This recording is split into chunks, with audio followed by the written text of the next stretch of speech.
This is a story I've told many times. I'm not sure if you've heard it. The year was 1991. I was designing a cover for my book and I engaged a professional photographer to help me look for a model. Joe, the photographer, recommended a very pretty young lady featured in a jewelry advertisement. She would cost me $200 an hour. As the average amateur model only cost $30 an hour back then, I rejected her.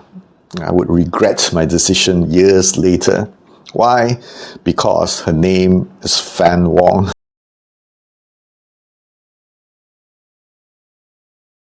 I still owned a VCR when there was widespread paranoia over the Y2K bug, which turned out to be quite harmless.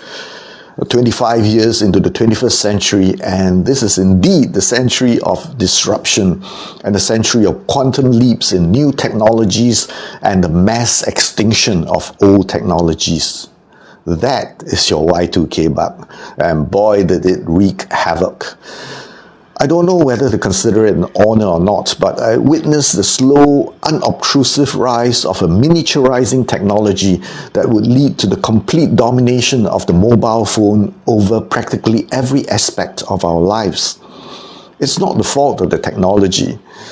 Businesses and policymakers have decided to administratively shackle us to it.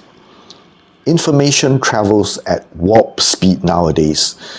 With limited space on the display shelves, memories reach expiry dates very quickly. New information, new interests, new values quickly take their place. Even classics and legends don't stick around anymore. Red Dot Classics is a collection of old blog entries on social political issues that are made on dewdrop notes over the years. I've cleared them out from expensive server space and archived them in the form of an e-book. It has been more than 10 years since I've written some of these words. Now, going through these writings is a little like going back in time. It is interesting for me in my 60s now to read what a younger, less serious and less cynical me had written back then. We had many bloggers back in the early 2000s, and my own platform saw hundreds of visitors every day. It was an exciting time for writers, readers, and self-publishers. Not anymore, unfortunately.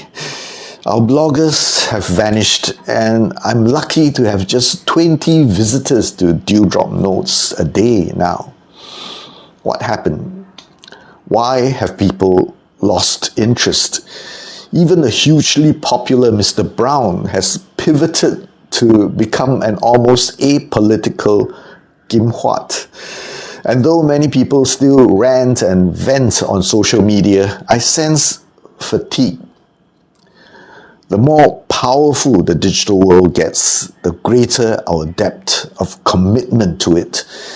Another app to install, another password to remember, another task that your boss or the government wants you to perform just because you are able to.